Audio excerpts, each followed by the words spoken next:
Salomo itu memiliki 700 istri dan 300 gundik. Tapi nggak semua istri-istrinya beranak, pinak. Berikutnya nggak tertulis selirnya berapa. Terus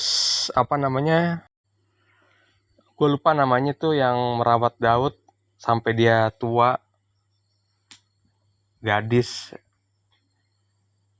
gitu. Kalau yang lain rata-rata istrinya kebanyakan 3, 4 gitu kan. Tapi kalau menurut gue sih 7 lah paling, rata-rata segitulah. Karena kan 1 minggu sekali. Nanti kalau tahunan dia ngambil libur seminggu sekali sama istri pertama, istri kedua sampai ke-7 liburan dulu hubungan badannya ya kan. Apalagi sekarang udah canggih, bisa divideoin. Kalau bapaknya memimpin kebaktian rumah, ya kan, divideoin buat anak-anaknya, buat istri-istrinya, buat gundik-gundiknya. Nah, kalau ngomongin gundik anak-anak gundik itu nggak dapat bagian harta warisan, hanya anak-anak istri, anak-anak selir gitu nggak dapat harta warisan. Berikutnya lagi hubungan suami istri, gundik dan yang lain itu mereka nggak dapat jatah seperti para istri. Hubungan biologis seksualnya itu mendampingi istri pertama, istri kedua, istri ketiga, istri keempat, istri kelima, istri keenam, istri ketujuh. Biasanya itu kan yang diambil hamba dari istri tersebut.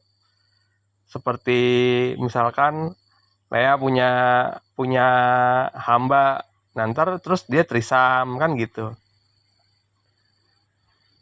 Atau mungkin ada yang lain, bisa foursome atau hal yang lain.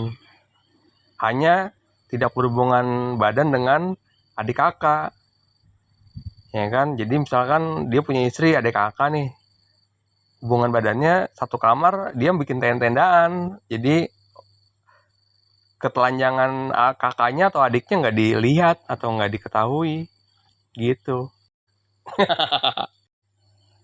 Kalau bisa sih, kalau dia emang kaya raya ya kan, atau kaya lah katakan, ya punya mobil untuk ngantar anak sekolah, mobil yang gede langsung gitu ya kan, buat ngantar anak sekolah ya kan.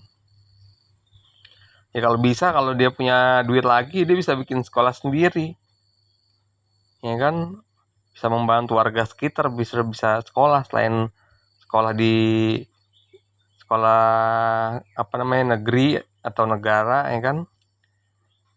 Dia bisa bikin sekolah swasta ya kan, gitu sih. Kalau kebanyakan istri, hal-hal yang berhubungan dengan biologis, ekonomi dan hal yang lain itu rumit. Tapi kalau dia punya gundik, selir banyak ya nggak masalah. Mau sampai ratusan atau ribuan nggak ada masalah, karena biologisnya nggak ditanggungkan, ekonomi hartanya juga nggak ditanggungkan. Kalau dulu Hosea hanya menikahi 2 pelacur, tapi pelacur tersebut memiliki anak-anak. Tapi di zaman ini ada yang hampir ribuan pelacur.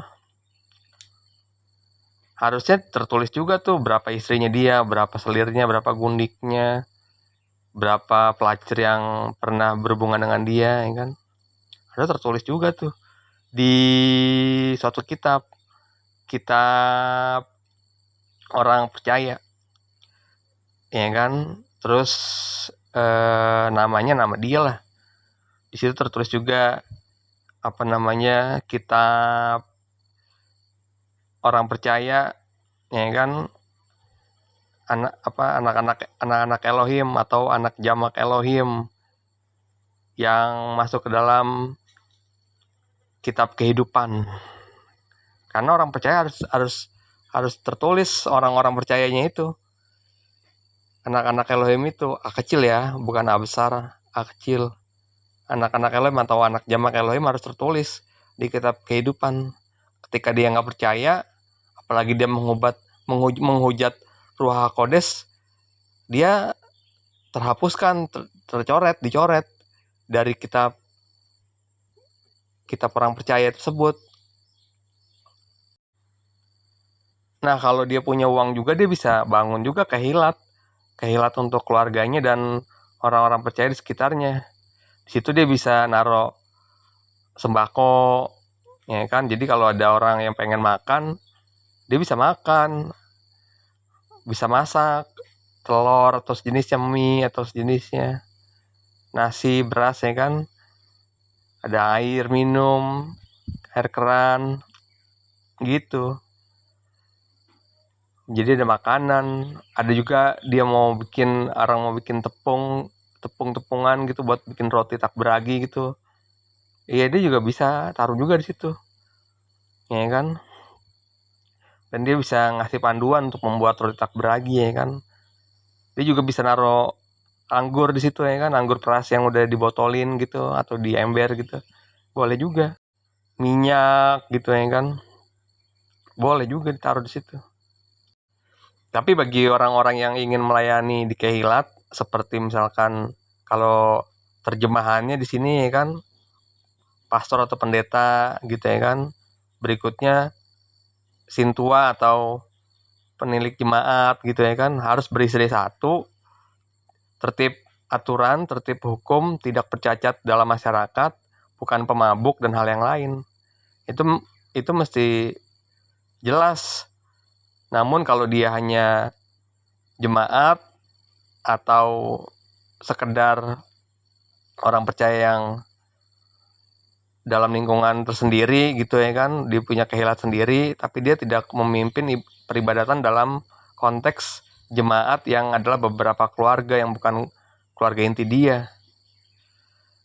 Kalau dia dalam rumah tangga, dia bisa menjadi pemimpin dalam keluarganya, tapi dalam jemaat orang-orang yang lain dia nggak boleh, karena aturannya hanya memiliki istri satu, atau jika ada yang tidak menikah juga nggak apa-apa.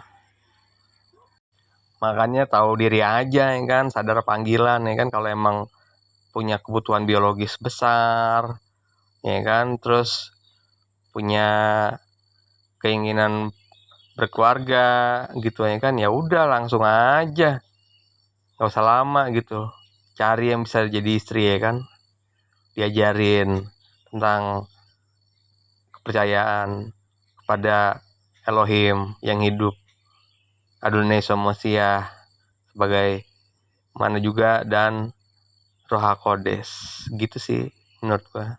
Shalom.